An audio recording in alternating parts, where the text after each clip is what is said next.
ఈరోజు దేవుని వాగ్దానము హెబ్రీయులకు రాసిన పత్రిక 6వ అధ్యాయము 14వ వచనము. నిశ్చయముగా నేను నిన్ను ఆశీర్వదింతును, నిశ్చయముగా నిన్ను విస్తరింపచేతును అని చెప్పెను.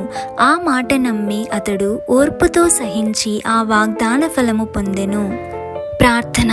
పరిశుద్ధుడవైన దేవా, కృపగల తండ్రి, మీ పాదములకు లెక్కలేని స్తోత్రములు చెల్లిస్తున్నాం ప్రభువా. ఈ ఉదయకాల సమయములో మరొకసారి నిశ్చయముగా నిన్ను ఆశీర్వదింతును, నిశ్చయముగా నిన్ను విస్తరింపచేతును అని వాగ్దానం ఇస్తున్నందుకు మీకు స్తోత్రములు తండ్రి. ఆనాడు అబ్రహాముకు ఇచ్చిన ఈ వాగ్దానమును అతను నమ్మి ఓర్పుతో సహించి ఆ వాగ్దాన ఫలమును పొందుకున్నారు యేసయ్య. కానీ తండ్రి, మేము మాత్రము అవిశ్వాసముతో అపనమ్మకముతో అనేక సార్లు వాగ్దాన ఫలమును పొందుకోలేకపోతుంటాము యేసయ్య.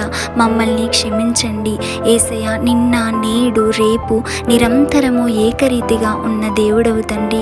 ఆనాడు వాగ్దానమును నెరవేర్చిన దేవుడవు ఈ దినము కూడా మా అందరి జీవితాలలో నెరవేరుస్తావనే విశ్వాసమును మాలో బలపరచండి.